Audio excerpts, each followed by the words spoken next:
my manners just a little bit.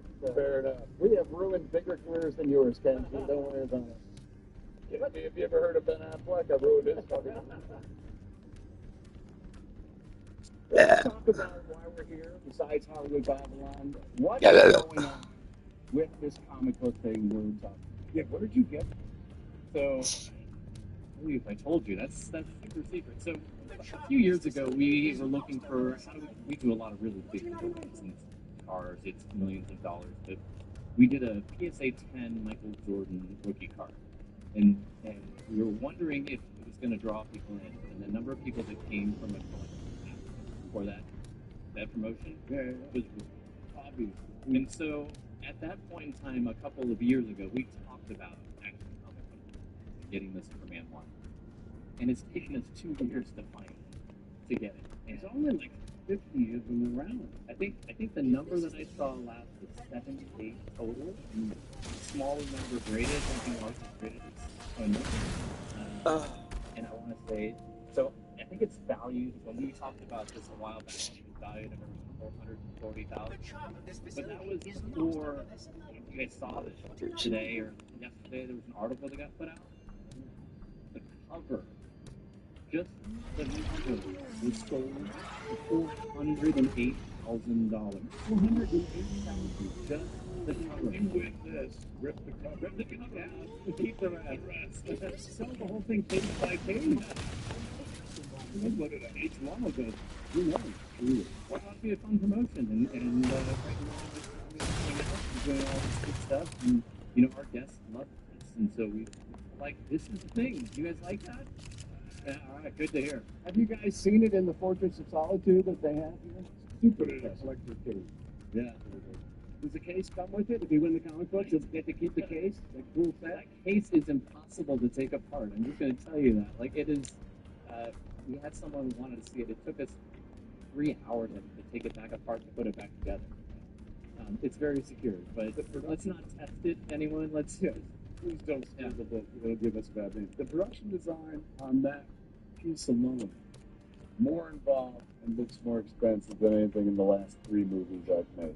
Where does one get a Fortress of Solitude frame? You must have had it custom built. We did have it custom built. We have a couple of companies that we utilize for all of the horticulture. When you see the cool designs that we have, all of the coffee and the floral prints, all these great places to take pictures from. They helped us work on this, but it was also a few other people that coordinated to make sure that it was incredibly secure.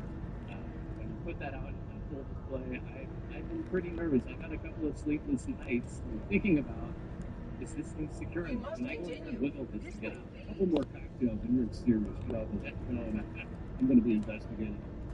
Do you have to carry insurance? Do we have insurance? Everything here we have. So these capes are insured. It seems we find ourselves here. These are insured. History is indeed We don't get laid. So when does the giveaway happen? When does the tape drop? So August 5th is the giveaway. We have several clubs that is every Tuesday and Thursday.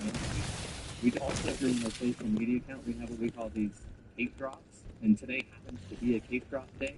And if you have your Club Serrano card, you get 777 points. You can push the button and work on and potentially get one of the finalist spots. And we have several other ways to get in between now and August 5th, including on the day we're going to have a really cool drawing to get into the finals. And then we'll have a game show thing to get you into the finals there, and someone that day will walk out with that comic. And will you be waiting in the parking lot to hit them over the head and take it back? We will make sure that they will have some security to get to their cars and get it to where it is. And they're on their own. Yeah. Once it's in their house, I can't control that. I won't be able to control you stacking your way to where the winner's house is there. Let's not do that. Let's keep it all be well behaved for the winner, right? Did you open it? I wasn't to do that. Seriously, we wanted to make sure that it was in as pristine a condition as we could. Like a lot of the big giveaways that we have, we try not to put hands on any of those things just to make sure that we don't take a chance with doing any damage in a bad feel like you missed out by not reading it, so let me just tell you the story. There's a boy. How's it go? They throw him on a rocket in space. He lands here, and everything works out great. Works out pretty good. Yeah. You get 87 years later, it's still working out pretty good. He looks good for 87 years old. You're not kidding. They just keep reinventing and reinventing. The new guy is absolutely right. New guy is playing. Have you seen the new movie? I have not. That isn't my plan this weekend. Yeah, Hopefully, you I'm gonna should get to see that. It's smart that like that movie comes out or is out right now. And you've got a few weeks because there will be coming out of woodwork. Yeah. Action Powers number one. Like, movie's good enough to shoot the new Superman thing. I agree. There are a bunch of people like old fogies like us. You know, we know the lore of Superman and know Action Comics number one. There's a bunch of new people stepping up to the table who are just Googling or Wikipediaing it right or AIing right now and finding out like, oh, his first appearance isn't Superman number one, it's Action Comics number one. So you could wind up with more people thanks to that movie than you probably would have had. It's smart to do at the time of year you did. Did you know the movie was coming out? And We may have had an inkling that it was coming out. We might have had a little clue on that. It's nice that movie studios give us some advance time with that. We've talked about trying to figure out how to debut it here. Like we've got a theater, see the artists who are there. So only the big acts. Only the big So acts. we didn't see that theater at all, Kenji. We smelled they showed it and we drove back. Yeah. Maybe your next movie debut will have in the theater. Hey, we'll do a screening of your next Kevin Smith film. I like that idea. How many? Well, it depends. How many seats in that theater? We can do 2,800 roughly. I don't have that many fans. Okay, we can do about 1,500 if we need to. Can you stand like that? 250. 250, we got that. We got it. It'll be a lot. Kenji, we thank you so much for having us here. We've been really excited about doing the show here and seeing your venue. It's just a beautiful, beautiful place. Nice little joint here. Yeah, you guys done a really nice shot. Almost as big as Liam Neeson, but not quite there. Not quite there. We'll find out at the end. They'll figure out. HR has their finger on it. I know. A little bit of pushback in the back of the room right now. Hey, thanks, guys. We really appreciate it. Everybody. Thank you so much, sir. I love this place. I might never leave. Can you push my chair in? A little bit more. Thank you, Ken. Can I get something? I pushed my chair back all confidently, put on my cape, and then once I sat back down, I tried to move it, and I had no fucking upper body strength. Kenji for that. Cape didn't work. No, no, so it looks like. Kids, you could win that off the top number one. And I hope you do. And if you do, you love the job. Yeah, really. What our beach was. Let's talk real quickly about the movie. I know we got a show to do. But Kevin and I both saw it, and I have to say, I liked it a lot. Yeah, I liked it a lot. It is, as I was coming in, somebody was like, what they talking about people the witness. Yeah, we get it. Shit. So really, you feel, oh yeah, definitely great movie of the night. I loved it so much. I've been to this movie. I saw it at a 2 o'clock show. Yeah, I got to see it with my wife. It's like the oldest fucking human being on the house. Still, you know, like, walked by the movie.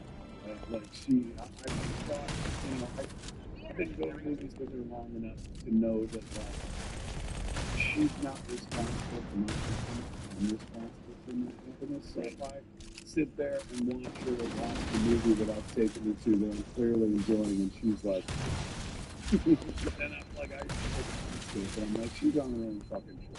So I look to the left because I'm enjoying myself, right? So I had no idea how she was engaging with the movie. And then at one point, I heard her sniff, and I looked over, and fucking the Ice Queen was melting. So this got a little she's an incredibly sweet movie and has a lot of heart. And the heart more than makes up for, you know, for me. I was like, oh, I'm a comic book fan, I've been big well. You gotta understand, as a comic book fan, I've been reading multiple iterations of these characters for years. They're never defined by one artist. Many different people handle the character, you get many different tastes.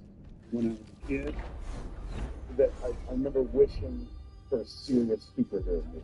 Like, why can't someone take this seriously, man? Like, do The Watchmen and do it seriously. And then Zack Snyder did that.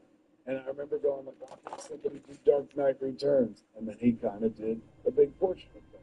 So I've been a fan who's gotten to see, like, of course, Richard Donner version of Superman that was established by the late great Christopher Reeve. I've seen all the cinematic incarnations and enjoyed them all for one reason or another. Even like the Snyder stuff, I liked because it was like that's a serious take that I always dreamed about as a kid. Like, why won't someone do it seriously? Somebody did it serious as a fucking heart attack, and I'm pretty sure it did. Yeah. So I enjoyed those flicks, but this is more my taste in terms of comic books.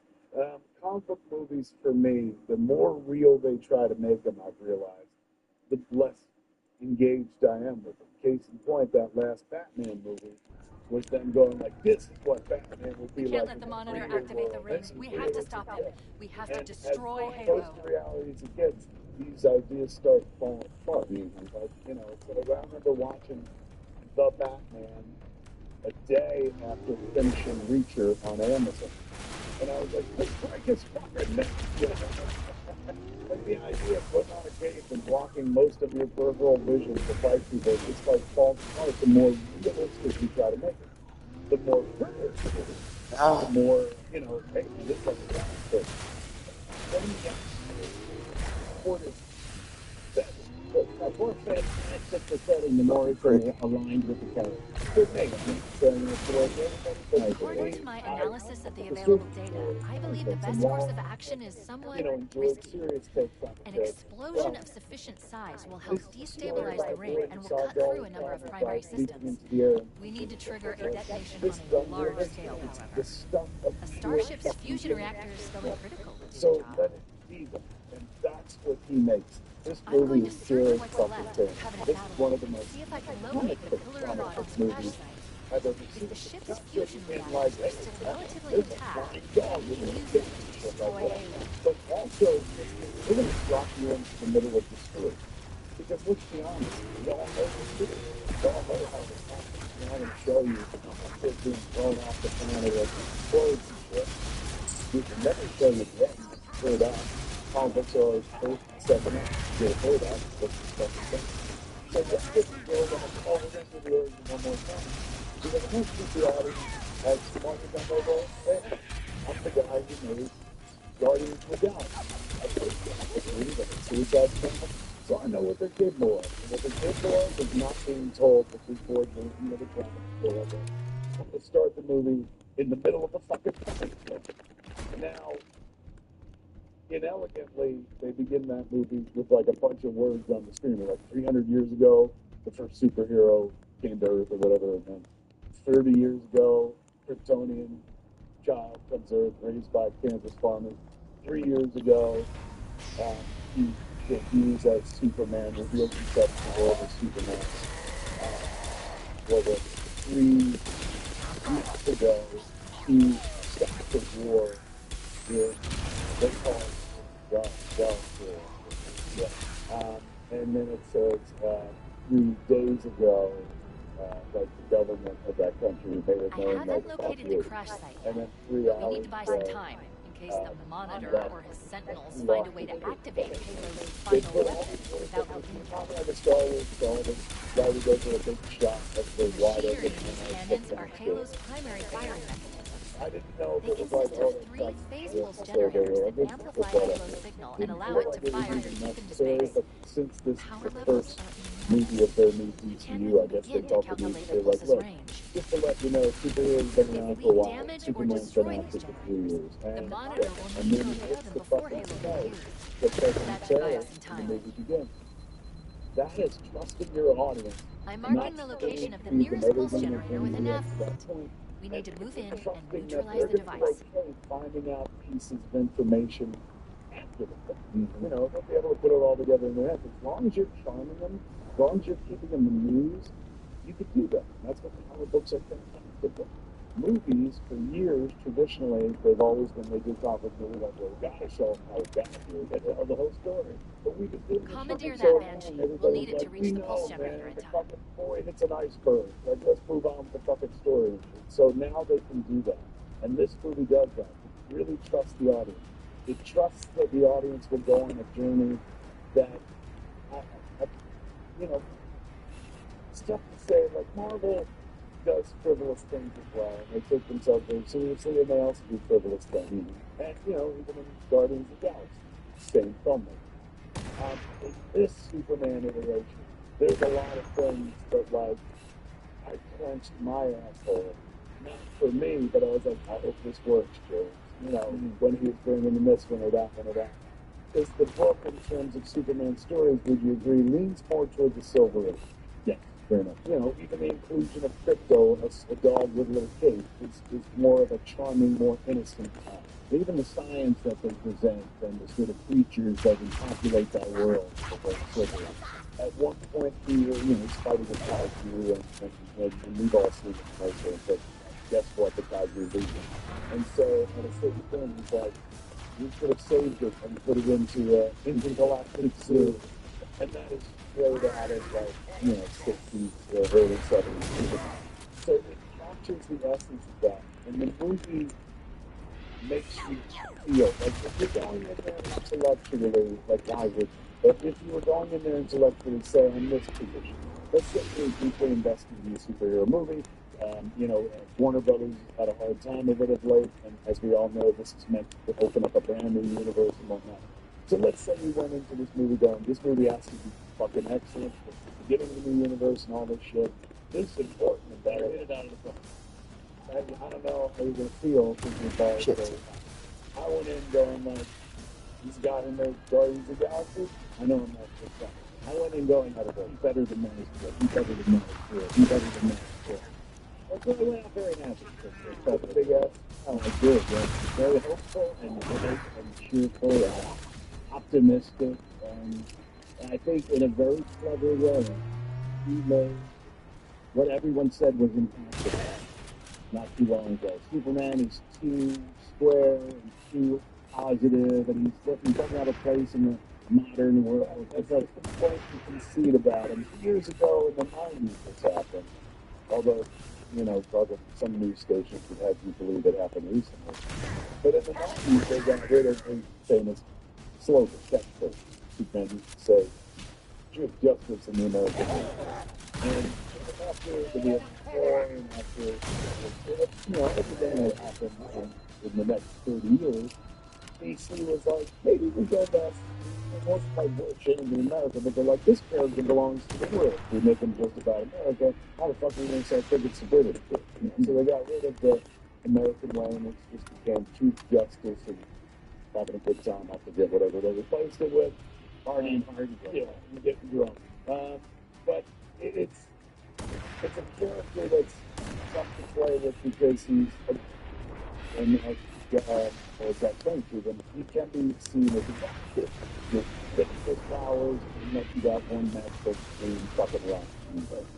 So what they did with this iteration was, you know, make him beatable. Like, as he gets beat up, he gets right the fuck out there and goes down. When met with equal force, he's capable of being slapped around. He can take it and then, you know, fucking back at it. And I like that. I know he's an alien, I know he's got incredible powers. But the human aspect of the Superman that keeps you interested. The special ability, the superpower, the suit, that kind of keeps an audience, and that's what gets you there. But what keeps you in your seat is probably the given story behind this superhuman. Like, that's what we can relate to. And David Thorne's Northman, perhaps the most relatable Superman since Chris Reeve. And I couldn't even relate to Chris Reeve. That's a brilliant performance. So I don't even know that I related to it. I just looked at it as a kid when I saw it. But even as an adult, I don't think I could relate to it. And that's not a criticism. It's just he plays a very particular version. The way David Cornscott played Superman, first time I ever watched a Superman movie was like, oh, Alert. I feel Pulse seen. generator is Like, still online. We need to neutralize all three. I recommend Most seizing of a my life, banshee you and know, I've flying always good. written tried to identify The with nav point Batman. marks our target. Cool and shit. And Superman just a big blue boy stuff. But the way he expressed himself, and I know James wrote the words, but the way David sold James' words like that final speech he gives to Luther, which they've done in some trailers, where he's just like, you know, he's like, yeah, no, he's like, that's what was wrong about him. And he talks about his humanity. Like, even now, I'm getting that choked up talking about it. There were some moments that, like, we've seen in the trailer where he goes, people were going to die. Where he's just like, I've got a line, and not a line where I'm pissed. It's just like, I can't fucking live the original bleeding heart.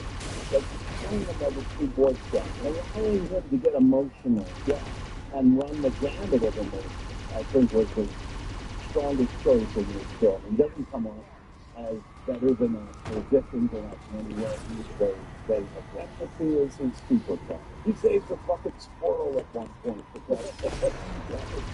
But honestly, one of the most beautiful moments ever, and I know this because not only did I watch this through talk with my wife, we went back home, we were talking about it, and I was like, do you want to go again? She's like, no, we just went. I was like, fuck it, I'm going. And I went back and watched it again by myself. And the moment where he's talking to Lois about, we've seen it in the trailers, he turns himself in and gets away. Yeah.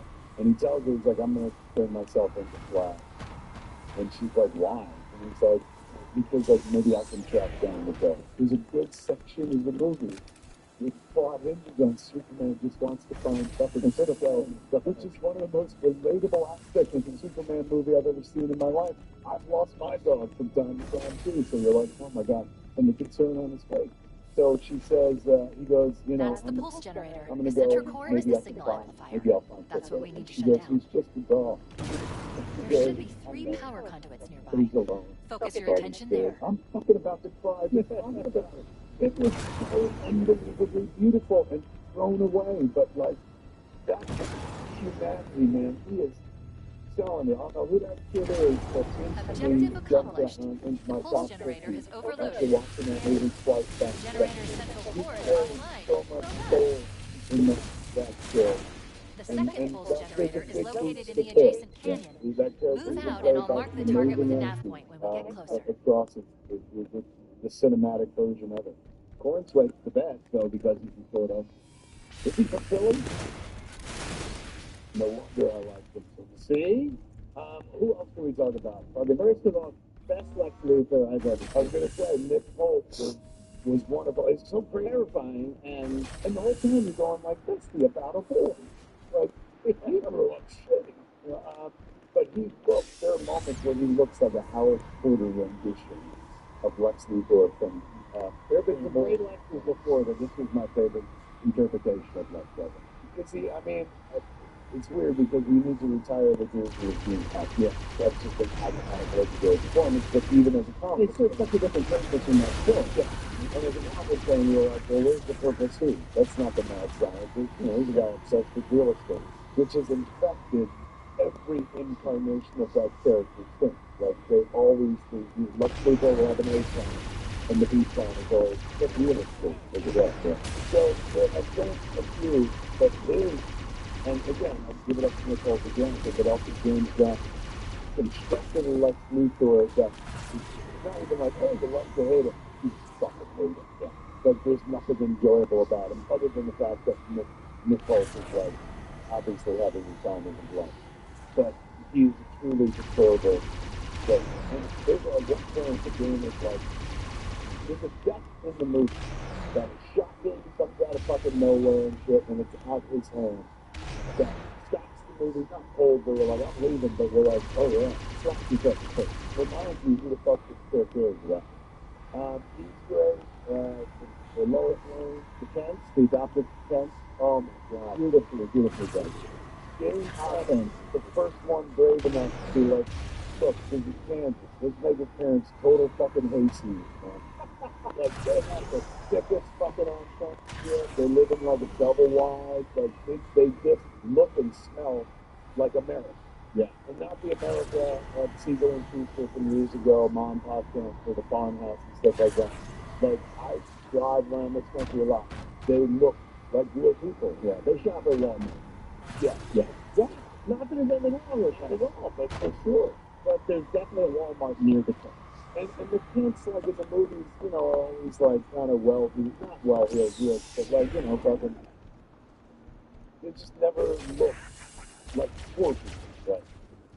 Or old. So this time around, you get the impression like he's coming from Meager Me. Yeah. Like Megan was a quick part of that film that started with Salt of the Earth. But they also play his hand as old. So like early on in the movie, right away, like he gets to work at the Daily Planet, he gets called from his mom.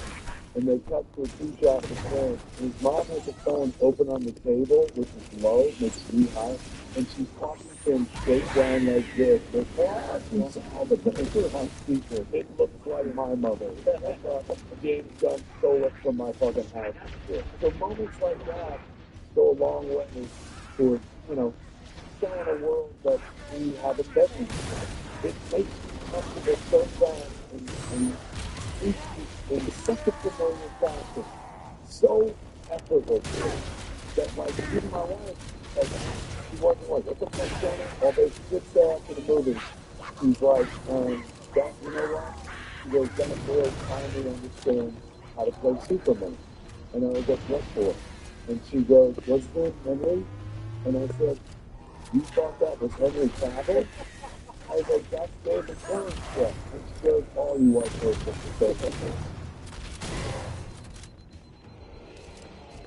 Speaking of boys that I like, Mr. Terrific, fantastic addition.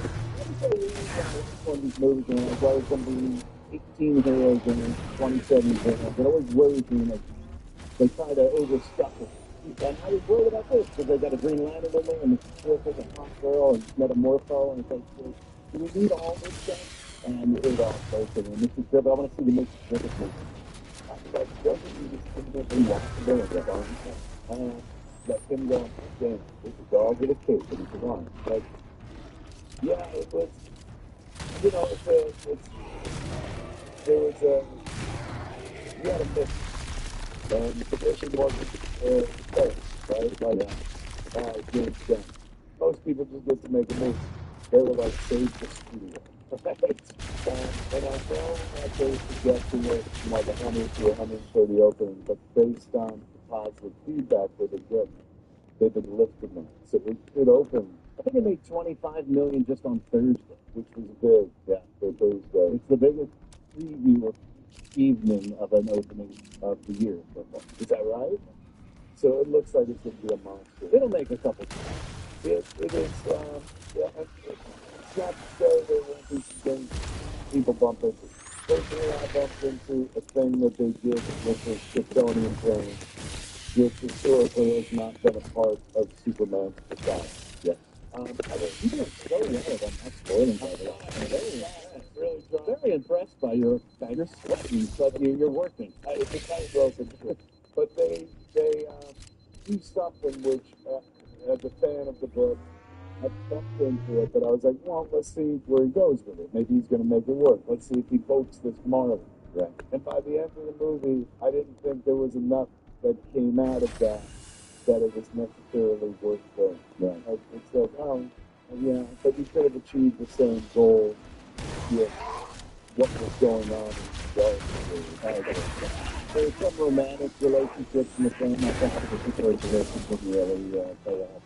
Yeah, and some people bump into the humor. I didn't bump into the humor at all. I like James Gunn's sense of humor, and all the, celebrated when we left, people think a lot of dad jokes about movies. And I was like, yeah, and each one fucking lands. Like, when they hit the big robot and shit. And he's like, maybe one day you'll give me a name. And he goes, Four's a name. And he goes, so great.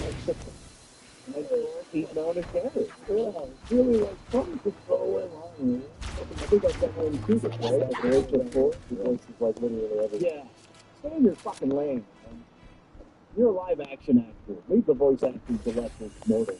Yeah, Dick. Give us one of them dicks, would you? That's right.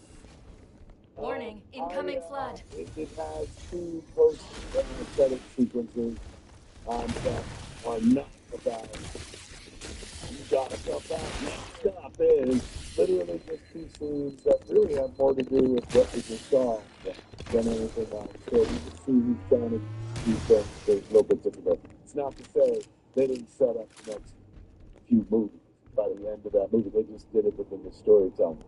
There is a reveal of a big bad in the third act that I was like, all right. And you can tell where they're going with it in the future. And since he wasn't the biggest big bad, it doesn't derail the movie by any stretch of the imagination. But you know what I'm talking about? Did you also realize, like, honestly, I thought when they ripped off the mask, it was going to be somebody else. Oh, really? Yeah. No, it was exactly what I thought it was. Really? I was a little cheesed off. I didn't get to see it. I was like, yeah, that's what I thought. I saw somebody else. Oh, did you? Yeah, I thought it was going to be somebody else. This must be really entertaining. I know, everyone's like, we've also seen the thing with the guy and the thing with the face and then the guy who had the hair. Sometimes I forget we have an audience. Yeah. Solid 8 out of 10. I'm with you, 8 out of 10. It's a battle rating of 8 out of 10. Perfect summer movie. Absolutely. Like, this is what summer movies are meant to be. What I went back because of how it made me feel. It very rarely going to a mainstream movie, and I'm not like fucking known flyer. I get emotional about this. But that movie made me feel like good about being a person, hopeful, all those wonderful things that, you don't necessarily get with summer movie fare, while still being an entertaining summer movie. I tell you what, the father and the son, the conversation between Clark and his father destroyed me. Did it? That's what did it for you? It was. Thank you so much. Yeah, my wife told me at the end there's a shot from his childhood where you see a young version of him with Felix Taylor who that absolutely fucking wonderful popcorn. And it just spoils nothing. But it's like super 8 I guess it would be, I'm getting emotional again. It would be super 8 home video from so he's got him up the way you think they're going to hold up time in the moment. And he's flying, and then they start to David and his mom, and they go after him. He's really fucking brutal. And Jennifer, my wife, was like, at the end, she's like, that's what really did it for me. The shot of that boy flying. Like, you think of two kids, one from Toronto, one from Cleveland. He sat down, came up with a story that for decades people have been telling over and over and over again. Man. God damn it. I'm gonna sleep by soon.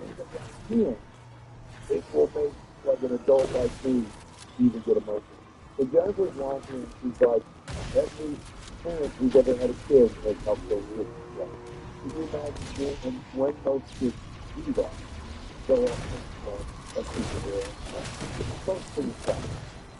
for years, it's been yeah. Could you imagine creating something that has that much of an impact on the culture, not working like, oh, that's okay. But people will be doing it for years with their children, like, don't even make it fly because of some fucking kids wrote for the 80 years ago. You can own that. Nice segue. Right here. Segue. Thanks to the good folks at the Amazon Casino. Oh, drink that much. Dude. You literally have the mic in my hand, but you I did. I don't want to ruin anybody's time. It's worth it. There you go. Here you go. Spoiler free review. I feel pretty good about it. Yeah. Just give it away. We can do another one. They're going to call somewhere. Yeah. Like, where people aren't there and they won't be upset with it. Because just doing it. Let's make it. Let's do it naked. We should just have a conversation and then record it. Record it as well. Yeah, we just record it through after we record it through. God damn it. All right. Okay. Let's do that. Go up to your room. Let's go. Who wants to be involved in it? Gentlemen? People want the pineapples on the door upside down and shit. Then when it's upside down, that means like it's a number. The room number. Hey, what is it?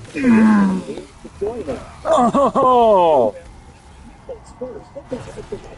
Kevin was Swingerton. How do you put the pineapple?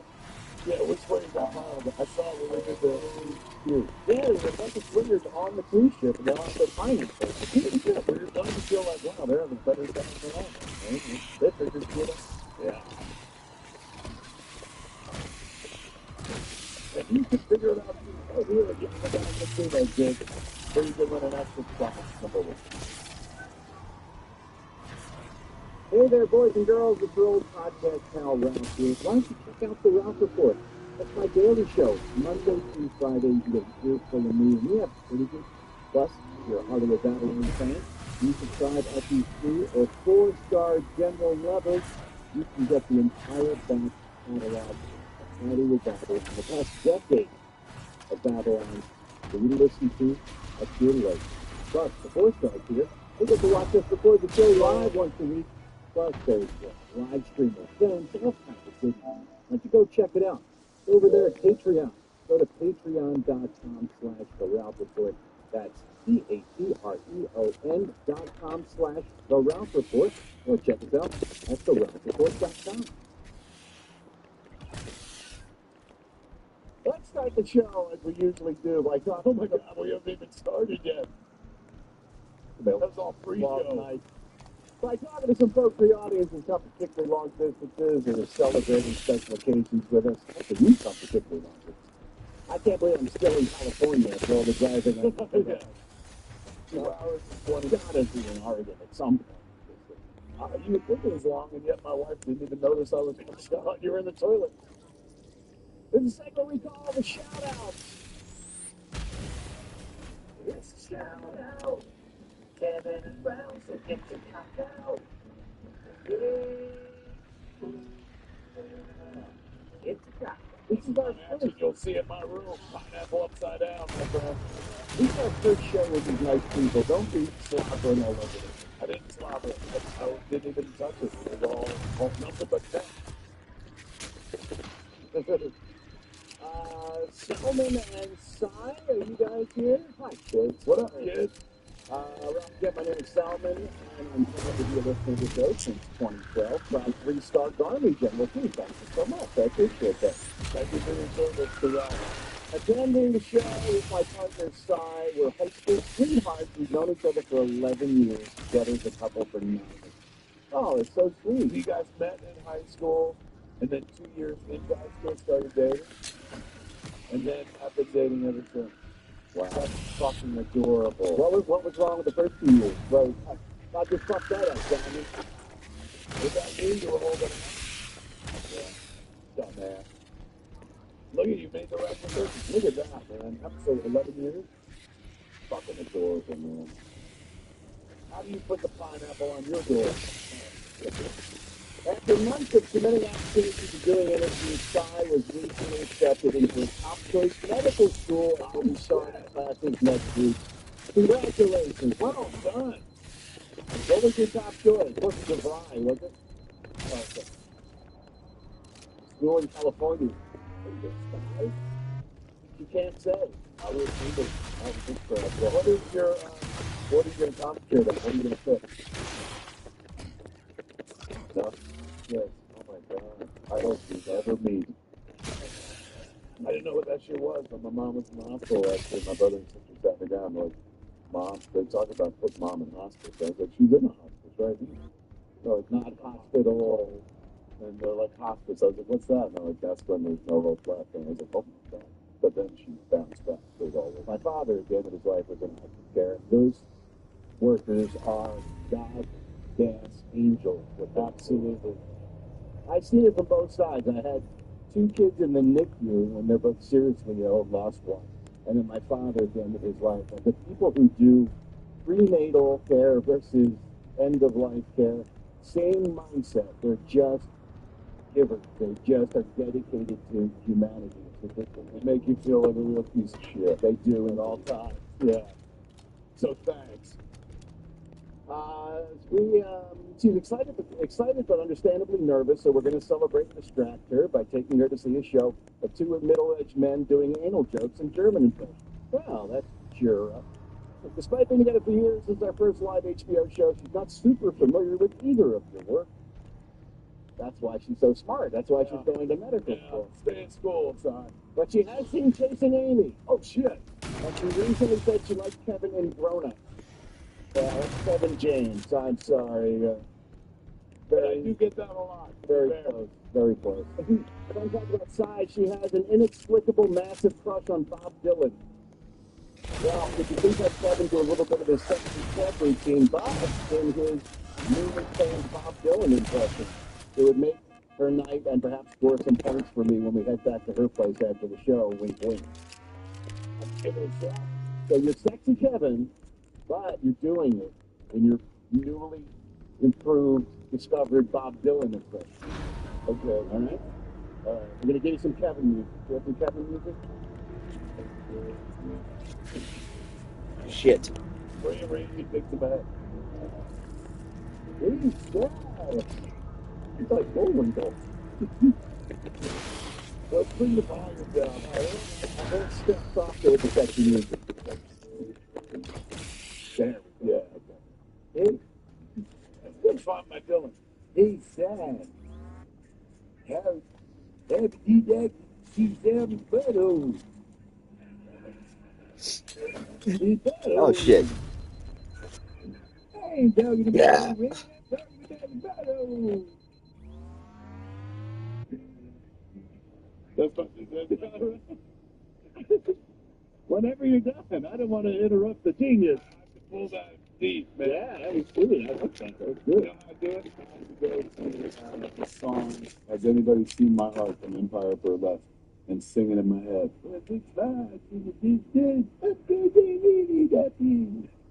And that's how I get to the impression. An artist prepares. I don't know. Welcome, Si. We also get emails from all around the world. Gabby? Ain't no drag. Got an email back. Features Kevin's reaction. That's right. All our usual segments in Hollywood Babylon show tonight, by the way, are all Superman-centric. We're doing a total show dedicated to Superman. On theme for the release of the movie today and also for the comic book. So, with that in mind, oh, that dog is adorable in the movie. Oh, my God. It's not real at all. They never use a real dog, you know. All CG. You can tell. Yeah, you can tell every shot. There's never once where you're like, that looks like a real dog. But he is wearing a cape and he flies, so at that point it's like... I never was going to think that was a real dog, really. Keith O'Neill from Millis, Massachusetts, writes, Ralph, did you know that Kevin was on the Kryptonian High Council? Thanks for all the free time. I did not know that, Keith. I'm so glad you sent in a photo. Can we take a look at that photo of the Kryptonian people? Yeah, I remember when we put those fuckers in there. Not for long. No, they got out later on. Travis Munson writes, is it true that Sylvester Stallone was up for the role of Superman? And it actually is. Richard Donner took a meeting with Sylvester Stallone. They had dinner to talk about the possibility of replaying Superman. So Rocky would have already happened. It that indeed. Yeah, and the studio was very high on Roger. They wanted it. What the fuck would that sound like?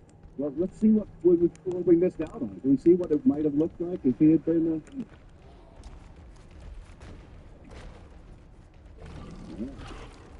I'm not sure this is true, says Travis, but yeah, you think it's true.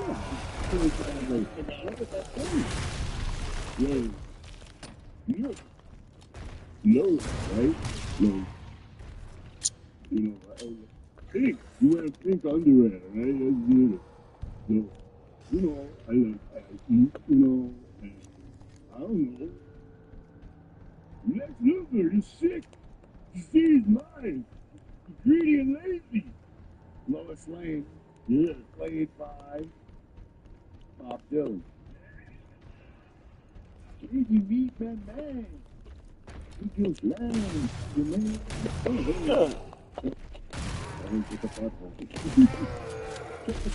This may be a bit controversial, but I'd like to request a version of the song They're Coming to Take Me Away the two Hollywood sing on the show. Can you do it as RFK Jr.? Oh, shit. There goes your voice for the weekend. But I'm going to capture this for insurance purposes. Some people are going to be upset about this. I don't really give a fuck at this point. However, RFK Jr. singing "They're Coming to Take Me Away." Okay, can we get a little music again? Remember when you ran away? You said you're not the lead because I don't deserve it. Well, they let me hang out, and then the days got worse and worse, and now you're swimming completely out of my mind. And they're coming to take me away. They're coming to take me away. Okay, let's take care of the next ball generator.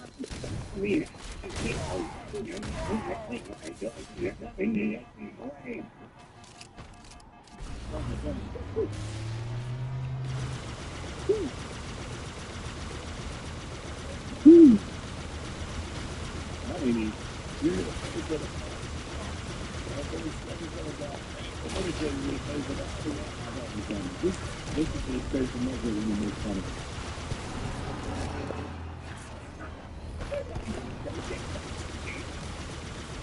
You remember you read on the Mexican? I've done it. That's still good. I should do that to God, man.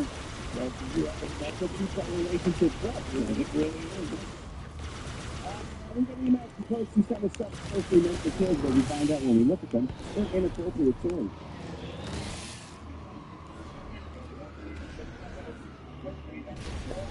Oh, you bitch.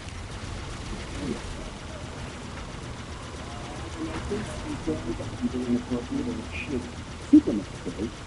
Starting off with this one from 1984, Kenny created this. It's called the Justice Jogger. Can you take a look at that?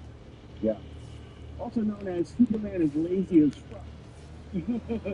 It's a chair that walks. He's Superman. Yeah. He doesn't need mechanics at all. Just look at the toy. It's just, come on. Who's buying that to their Superman action figure? I think it's a chair that you get blown in.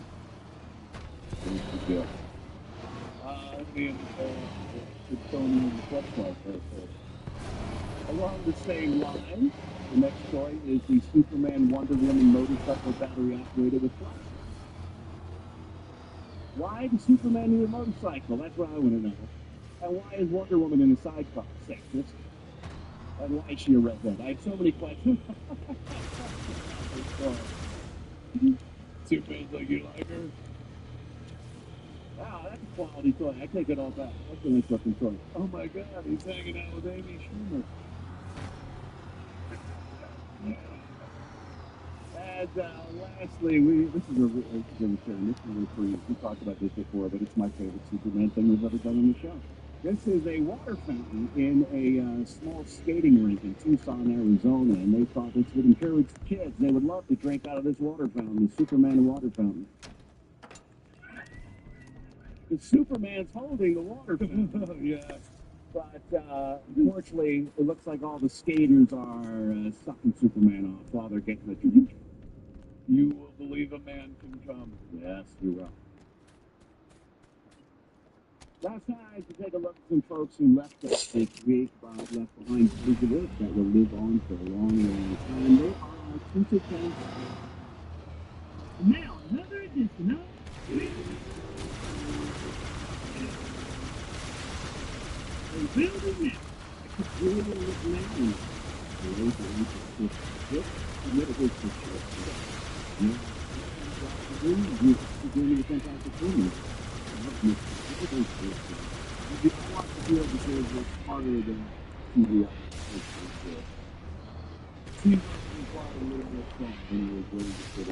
You were interested in thinking at the time, or despite his dark room, I thought he had passed away at the age of 56 from cancer.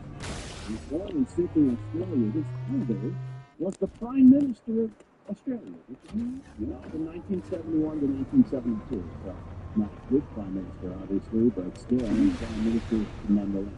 That's another thing, too, man. Yeah, he's worked a ton. And, does anybody know cancer? No, he's a private sector. And now 56 is he's both of the. Let me tell you something. If I get a disease, I'm telling you, fuck it. You're very, that's all everybody is so they have it instead. I share the burden. You're going to share 50-50 or just like, I'm going to do it twice. Oh my God. Bitch about it the whole fucking time. Well, you know, the sad, smell this. The sad reason a lot of people in the entertainment business don't disclose it is because they can't work. A lot of people won't hire them if they're sick. And so in order to, they need that insurance. In order to keep them staying employed, they have to hide their disease because people get uncomfortable about hiring people who have. I would make it a feature, not a buck. I'd go out there and Kevin Smith, I'm sick, pay my bills to it, man. Like, I'd be to go crazy. Like, look, I'm talking about it, some insurance went away, so I need to know. If something happened to you, like, say, a heart attack, would you talk about that? Would you be open about it? Would you share that with people? Would you cash in on that anyway? You think? That's a bridge too far. That's how I feel, so I probably would keep that. And Michael Madsen, we lost Michael Madsen. Yeah, the age of 67, of course. Yeah, absolutely. Give it up for him. One of the great guys in movies.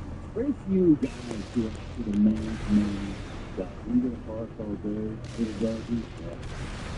That's Reservoir Dogs in the movie theater in Manhattan. The similar to like when it just came out for a week.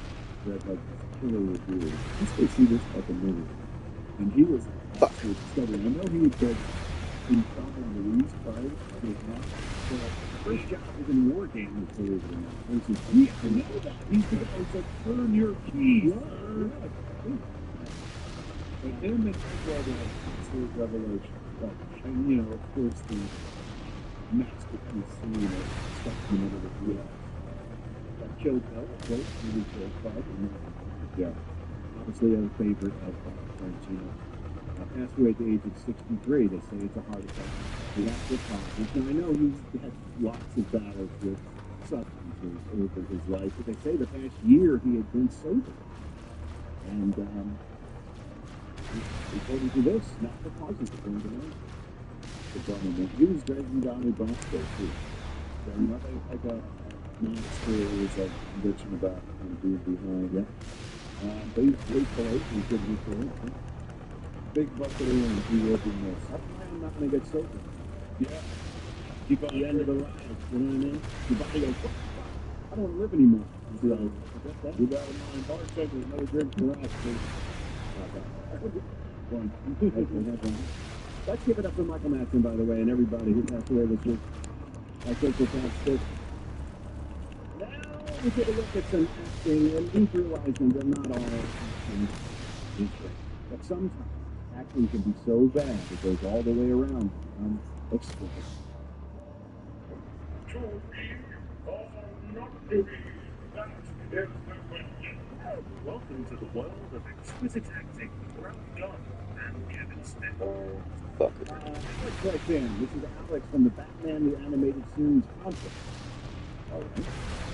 Sending in some exquisite acting from the legendary performance of Terrence Stamp in Superman. He does some work in that. Yeah. He's fake the place.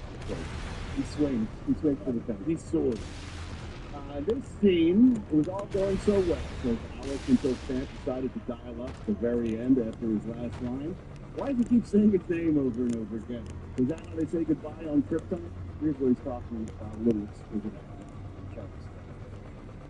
Everything you'll find out. When you do, if you there, try to find it.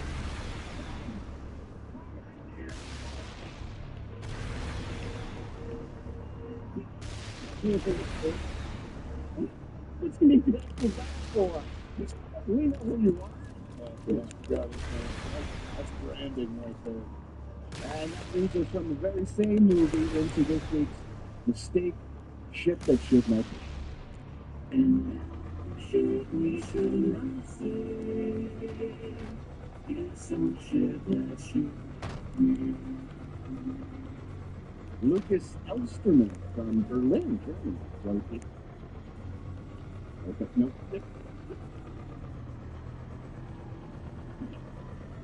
Don't hit me with these guys. He writes in, huge fan from Berlin, Germany. During a recent watch of Superman 2, I noticed something that only now qualifies as shit that shit movie. In this scene that takes place in Perry White's office.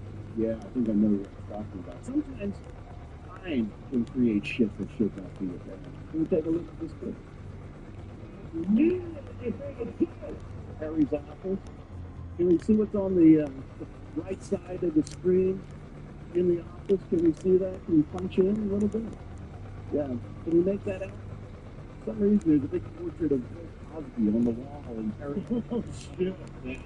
Makes it an uncomfortable watch now when you're watching Superman. With no explanation. No explanation whatsoever. Just kind of like this giant picture of Bill Cosby. How it found it.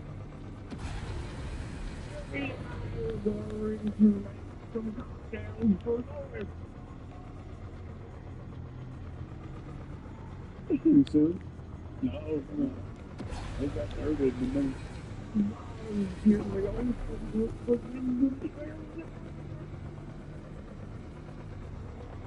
going to look at all Bill Cosby, Mr. Terrific.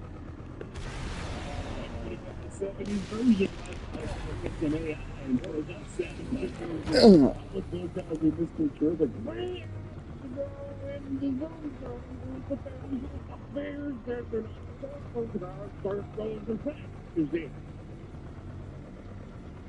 That's what it was like. I ain't fucking seen the spot Rich want me to go. Let's take a look at the entertainment news. This segment is called HBO Headline.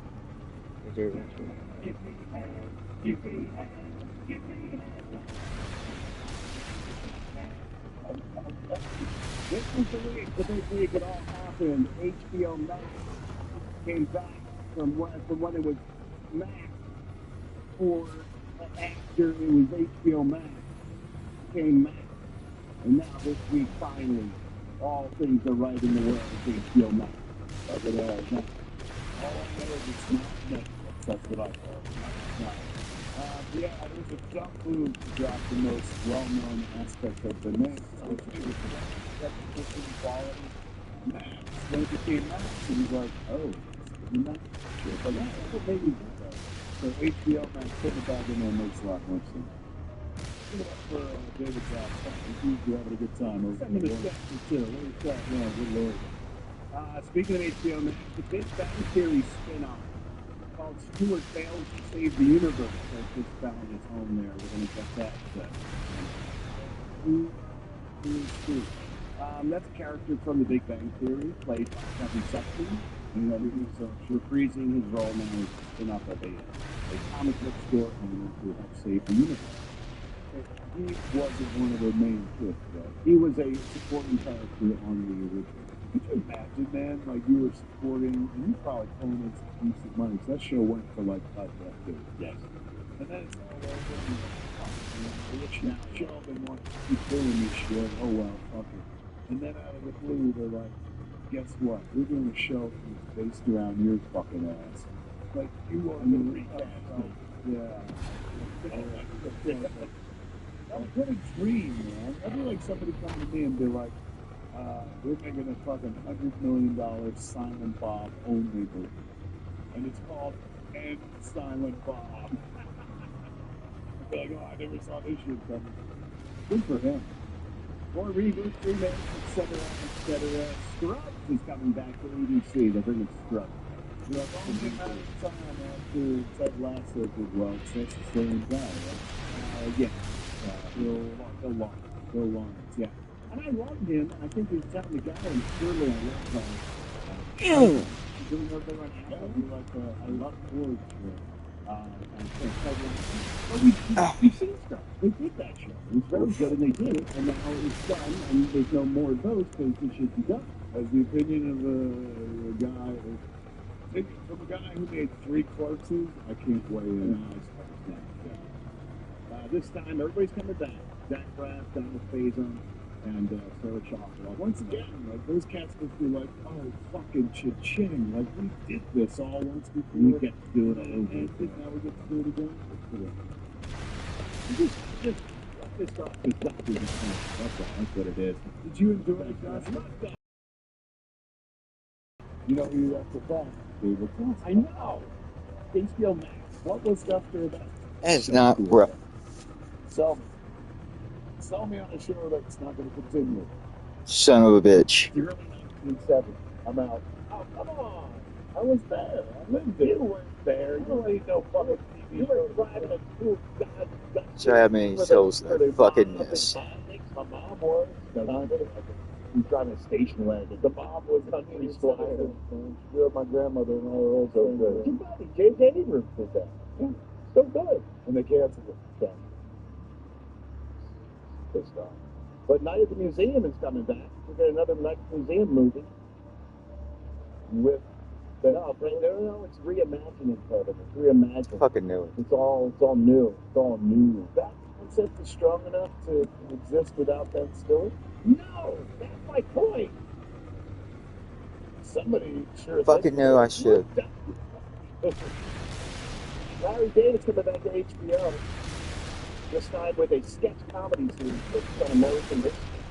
I don't know anything anymore about how anything happens or why it gets made. I really don't. It's history, but humorous. It's going to be a weekly comedy sketch series where every week they'll take on a different moment in American history and do comedy sketches about it. Barack Obama is the co-producer. This sounds like Mad Libs.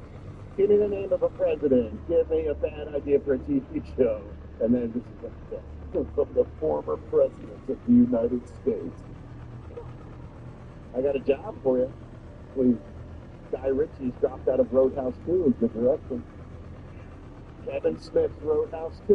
Oh my God. People would sit around and talk about fighting. Nobody would throw a punch. What, man? They keep getting bigger. Look at this.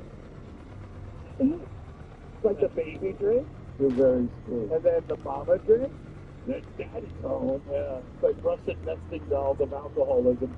You can take, hold on, don't waste this. You just put that in there. You can take these for me. Thank you so much. I'm sorry, my favorite person. Yeah, my friend almost wrestled you to the ground for the last swallow of his drink. Don't you judge that. But you don't want to waste it. Who did, even Guy Ritchie didn't do Roadhouse, Doug Liman. And so Guy Ritchie was going to do the sequel, but now he's out. So they're looking for new directors. They would never call me. Nobody calls me for shit like that. Why don't you call? Why don't you call them and say, I'm your man? Yeah, be like, you know what you want to do is your budget like 75 cents. I was like, I could do it for 2.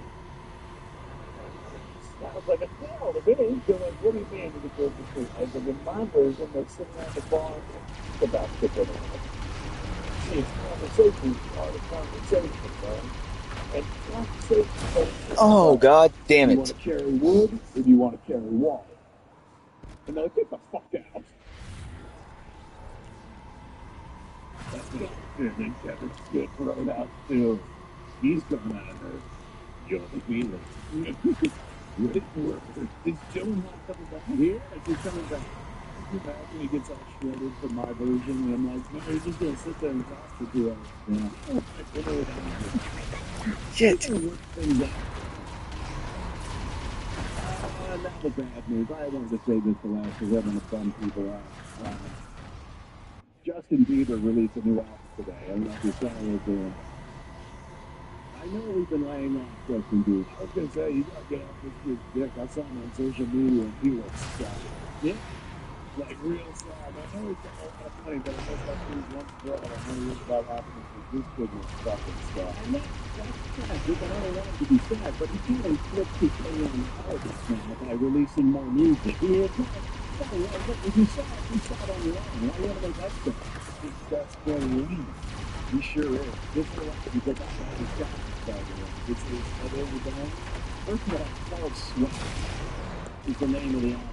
I said, that wasn't you from Guthrie. That did not belong introspective soul searching when we knew. Oh, really? How about his song about his troubled relationship with his wife called Walking the Line? Here's some of the lyrics. Girl, we better stop before we say some shit. We've been talking. I think we better take a look. I said that exact same thing to my wife earlier today. Did you really? We got before we say some shit. He's still Canadian in law, right? I just wanted to double check. Yeah, no Canadian speak like that. We got American accent. Definitely by American. He reports the whole thing in Norway. I think he got American accent. No. Besides, it allowed him, in his words, to vibe out. And no, we didn't. Also on the album is a recording on his viral showdown with paparazzi last month, in which he yelled at the photographer, "I'm a dad, I'm a husband, you're not getting it. It's not flocking to you. I'm standing on business." Yeah. So I see he worked it into a song. When I saw that video, oddly enough, never thought to have it like, boy, let's just keep working into a song. It's time to go back to the jingle, is what I'm saying. It's time to go back to the jingle. Can we have a little of that jingle, please? It's for kids. Yeah. Feels good, doesn't it?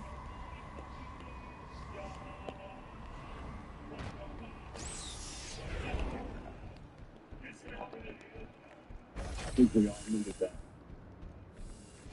Very cleansing. Felt very cleansing. Yeah. I don't wish him ill, but you guys keep that shit to yourself. My God. Get some therapy, get it worked out. Don't start releasing music. You know a lot about my life, and something you don't understand. What's that? One thing I do know about is, besides the little Neeson's comment, so It is time already. At the end of each show, of course, we take a look. All of your suggestions, facts about Liam Neeson and the size of his enormous penis. In a segment we lovingly call Liam Neeson's comment.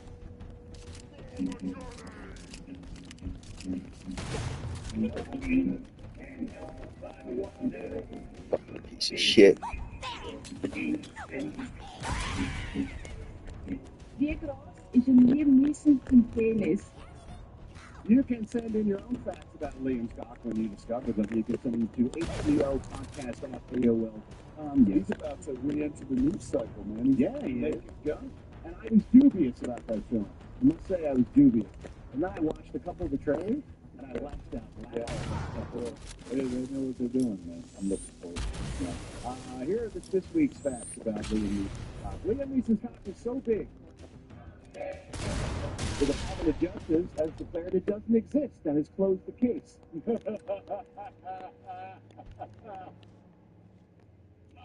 Timely. Yeah. And we're all going to jail. Yeah, we are. Liam Neeson's cock is so big. And Richard Dreyfuss made a mashed potato statue of it in Close Encounters. From timely to very, very old. Yes, Yeah. Liam Neeson's cock is so big. It bellowed white smoke when the new pope was chosen.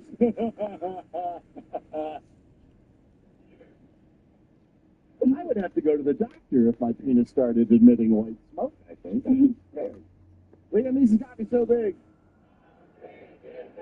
It can open the door to the Fortress of Solitude. And that's canon. Can we take a look at the picture I pulled from the comic book? That I Didn't get anything. It's holding it. Yeah. Man, Wow. see how big it is.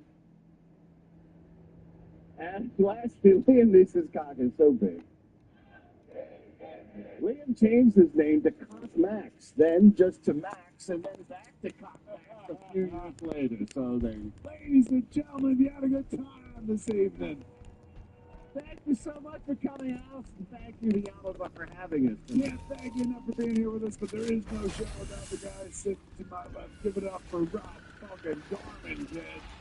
Let's hear it for my battle brother and best study with the council.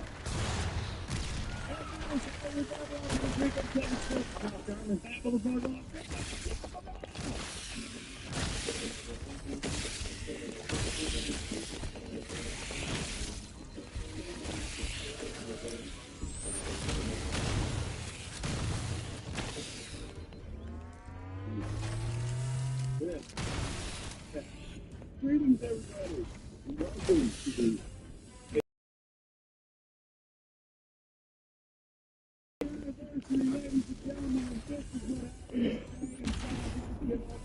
Fucking this one.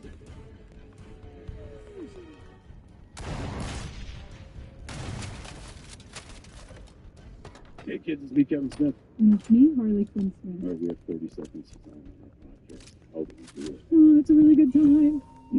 That ain't gonna do it, man. About this. A girl and her dad. We make each other laugh. Ooh, I like it. And we talk like this the whole time. Listen to me. Tune into Beardless with me. Radio. Listen to Beardless with me on the iHeartRadio app, Apple Podcast, or wherever you get good podcasts. It's technical.com.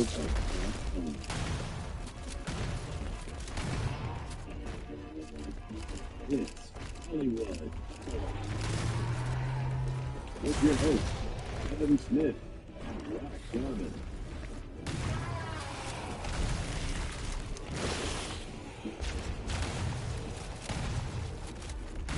Oh, fuck. It's Saturday night, Burbank. It fucking looks like a Tuesday. So let's wrap the fuck up and get started. I'm Rob Garman. Hey!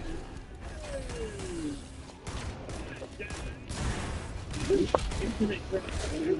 We do it for something. Could have been on council. Julie, look. God damn it.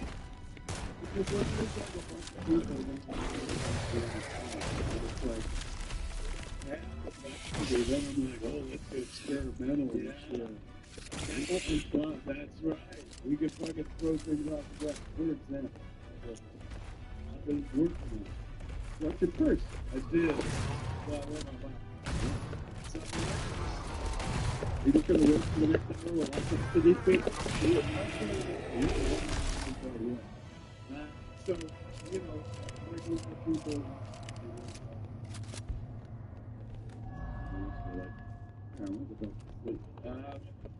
So I can't be that way. I've always felt with,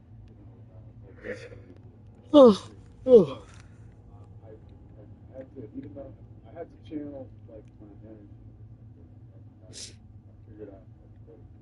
So after the fire, yes, like I started, like I don't know, this is a reaction to this, but I started talking a lot of films. Good idea. After you almost lost everything in a fire, start accumulating more shit. Honest to God, like it's true. The psychology makes no sense because, like, you would imagine. I saw that long time. It was like, give up all possessions and shit. Everything is fleeting. Heck, if I was in the Bible, I would always get the wrong message. You know, like fucking a burning bush would show up, and I would just be like, more water in the desert. That's what they were trying to say. I took from it a different thing altogether. For some reason, I've been trying to analyze it. I think it's like, you know, a reach back to people. But I started buying a lot of On heroic difficulty. And instead of like sitting on YouTube and just watching like some video after video about the news, like sometimes I just switch off like film. It's fucking crazy because like they were so like ahead of their time that when they make fun of the government, I feel like they're making fun of our government. Sure. Like it's classic, it still works. So I've been getting lost in that shit. And the big bad one. There's an auction coming up at Vanity Gallery. Because I've been doing a lot of eBay. eBay and then Facebook. Facebook Marketplace. Have you ever done this? This is one of my new fucking favorite things in the world. That's the Walmart of collecting. Yeah. It's fucking badass. What it is like you buy something and then they're like you got to pick it up. And you wind up going on these adventures to people's houses. You got a lot of time on your hands. Oh shit. Well, it's always amazing because I love to watch their expressions change when like I fucking knock on the door and they open and they're like, "It did say Kevin Smith." Like, you are Kevin Smith. I was like, I'm Marketplace too, motherfucker. You know. So I just started looking up Kevin Smith shit, and then showing up to buy my own shit. Like, this is so fucked up, man. And I'm always getting a break too. They're like, oh, I can't fucking overcharge. I'm like, thank you. And then I sign it, triple charge. So I got all the time. In any event, I've been doing all the eBay, like, at a certain point, so at a certain point, January, pretty much get that, but every once in a while, suicide. But since it was produced, 1950, most of it is, there aren't a lot of so, Van Eaton Gallery is having like an auction. That's awesome. And what I've heard, You gonna pass the hat tonight? oh yes, I'm a GoFundMe? well, let me tell you, for what they're gonna put up there, I will suck to it. Have you ever wanted head from a low-grade celebrity and shit? You can selfie me, put it on the internet. I don't care, because there's the few pieces I want. There's I the know hard I can't enough pull. I have to have. Oh my god. Ugh. Yeah, 100%. You could bet both Benny Gallery Just send it right to them. They've got pieces from, remember the Dudley Do Right in Court? Yes, I do. Oh my god, you could do a Dudley Do Right. That's going to come in very handy with this laptop. No. Yeah, the Dudley Do Right in Court for this film out here in California on Sunset Strip. The store existed for, they made it 30 years back. And it was a store that was dedicated to all Jay the Wood. Rocky Bullwinkle,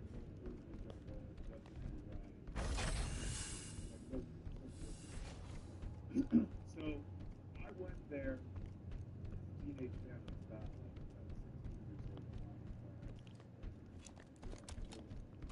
old. I think my mom was disappointed I went to Hollywood Boulevard, you know, it's like, oh, it's a cartoon. So,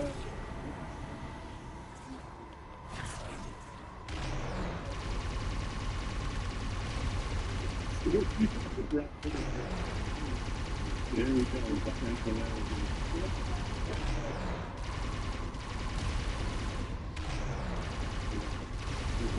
Been watching.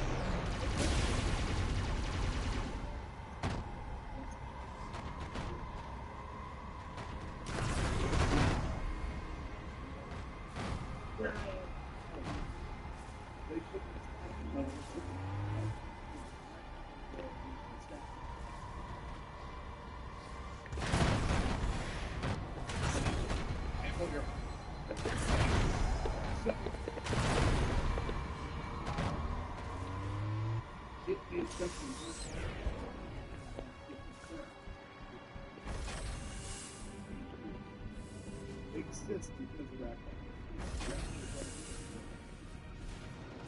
Same as the last generator, we need to destroy the 3 power conduits.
It's going to be a lot. That did it. The pulse generator overloaded. So 1 more to go. I mean, this is the only thing I'll make. It's going to be a moratorium. This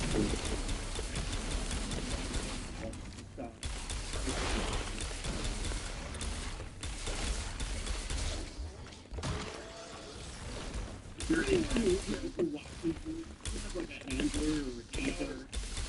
I think we need to enter you into conservatorship. Like, situation. But you're not that crazy. But I'm afraid that you're going to spend your entire life savings on booze. It's not. My wife was very concerned. Yeah, I could imagine it. I said, every time I go out and do Babylon, I gotta sell it out.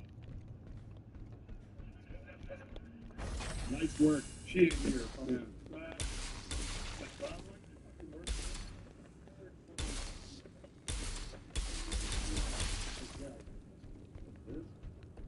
I've located the Pillar of Autumn.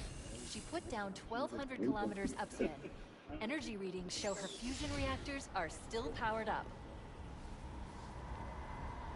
The systems on the Pillar of Autumn have fail-safes even I can't override without authorization from the captain. The code is stored in his neural implants.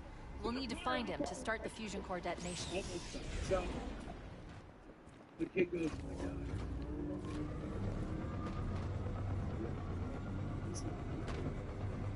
I was like, yeah, all our votes. You're looking.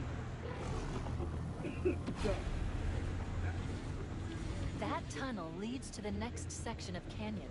The final pulse generator we need to destroy is through there.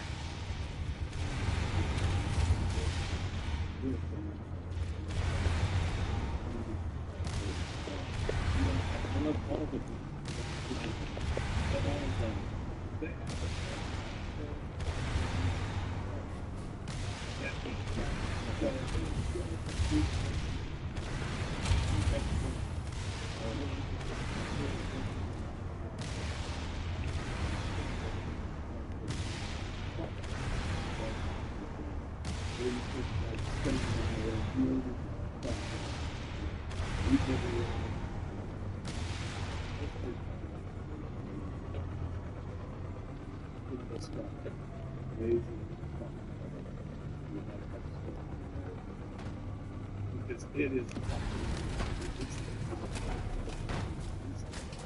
just me. Wait, what about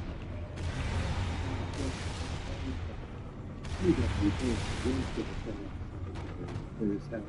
He left with remote.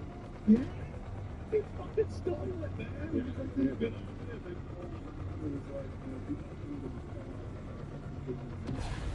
that's right. That's what poor Boyce was about. But meant to stop masturbation. Hold on. Boy, they're going to get one like something. It's death by 1,000 cuts. So it's great. And then his brother. Yeah, he did.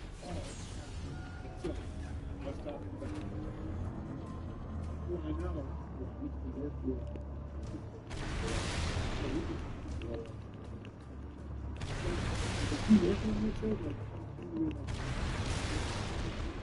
It's like, if you had you want to sit down for an interview? So I'm going to be on next season of the Mega Brothers, but there's a cool. So, you know, like I used to watch. There's a way. Now, off the whole, like, they don't have to moose to go to America. So, good, like, fucking good. I couldn't blame my way through it. But I was like, you're so well studied. One, but as I said, you narrated.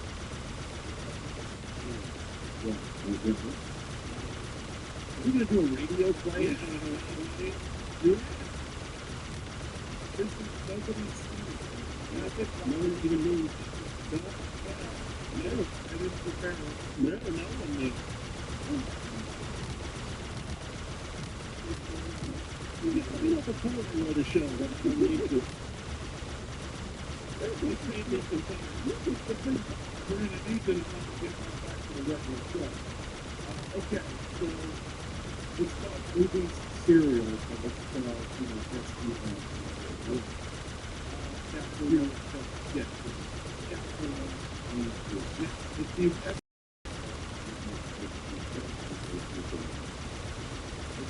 exterior, I will do the I'll watch the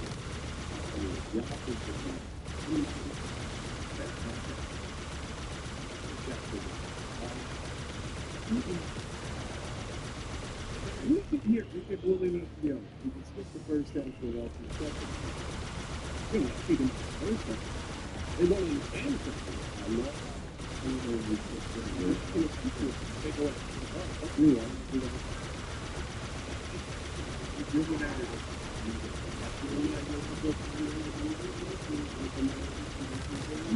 Yeah, if you know what the whole thing narrative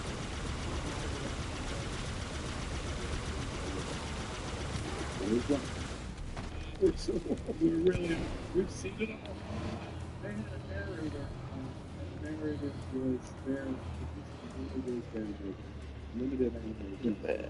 Rather than show cheaper. The Jay Wood's first cartoon showed a rabbit, but literally just still in the minute. And then they still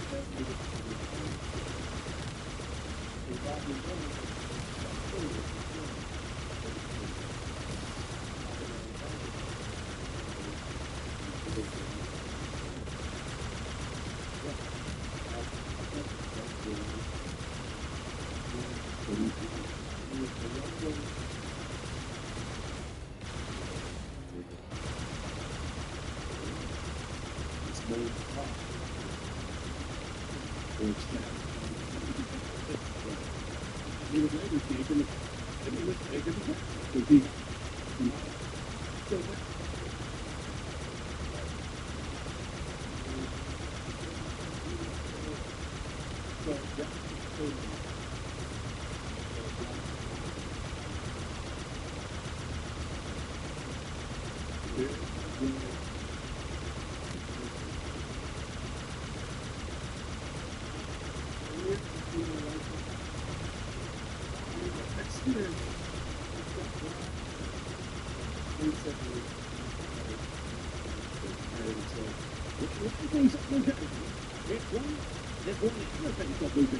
it's usually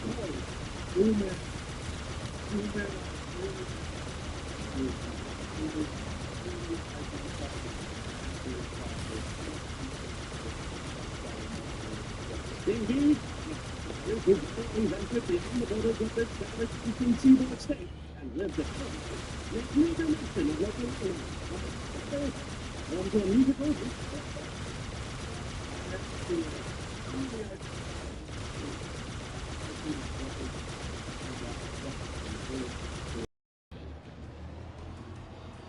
where a standard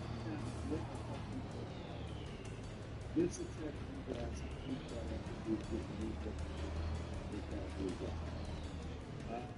the narrator said, but that state secret is the bovine imbued oil of that country, where all is because they can make their own. It's working, man. All right. We're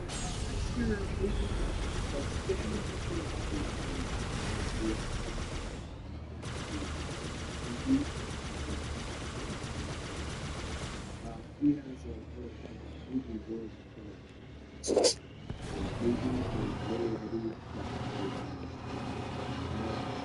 His job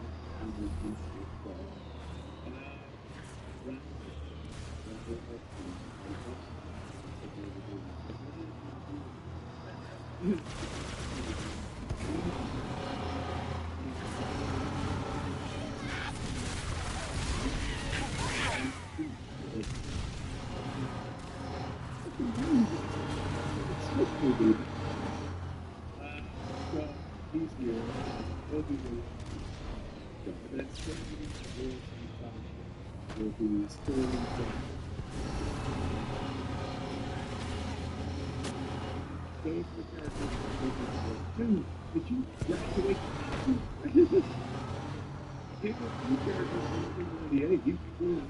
So,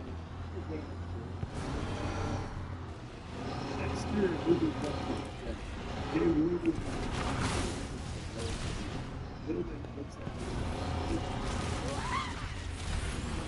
Shit.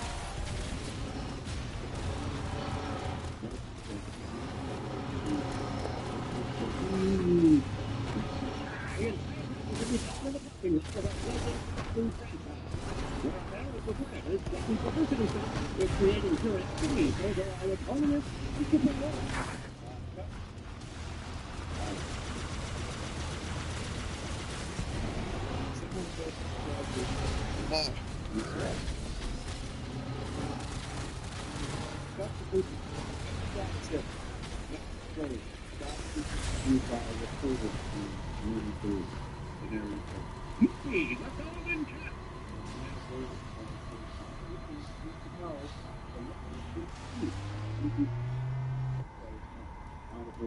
What's the matter, movie?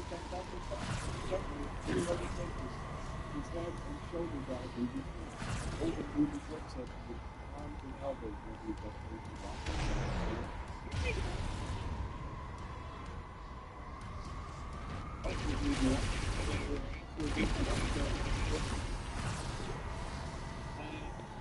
the bird and the star says, "You're going to who are you?"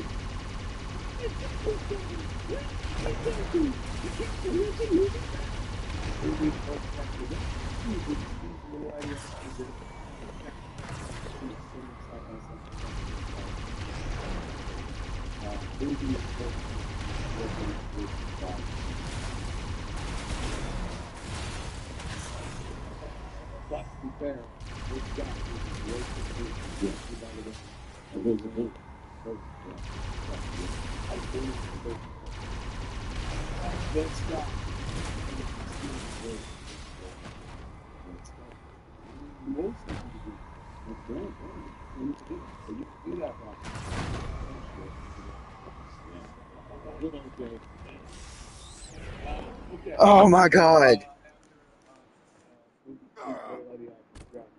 Movie to go for good, Ricky. Oh, that's all right, movie. Everybody knows it's cold and flu season. It's good with my balls. If you flew out of my nose,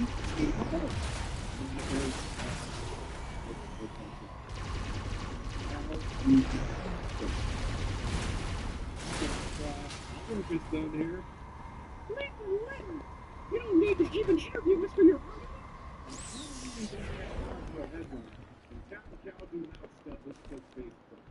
As mine flies off, we zoom in on movies and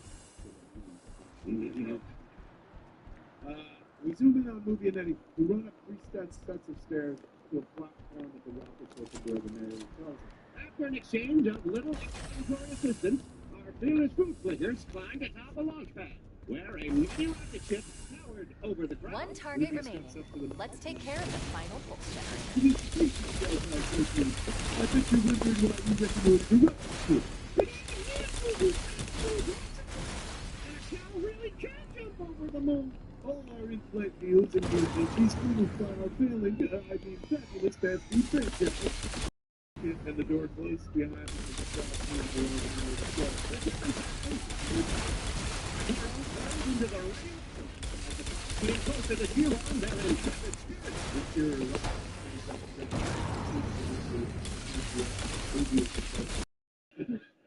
When the flames subside, the cartoon crowd stands there for a beat before disintegrating to ash. Interior Covenant Network is absolute chaos. From what I've been able to piece together, their leadership... And breaking free the surly bounds of Earth, the rocket soared into the sky. It was one small step for a cow, and one giant mess for Cowpie County.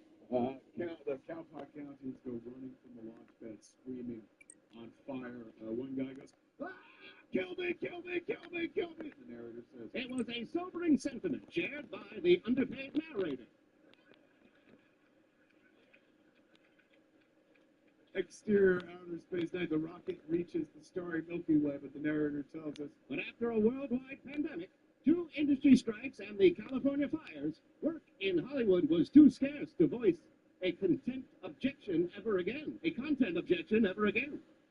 Interior rocket saying, with gravity gone, movie and Little Eddie float now, offering objecting looks to the camera, but the narrator says, And so, our hero narrated on. Hero, leave the letters. We're the heroes here, Hefe. Unless you want our new narrator to be an AI voice generator. No, I need this gig. My SAG insurance depends on it.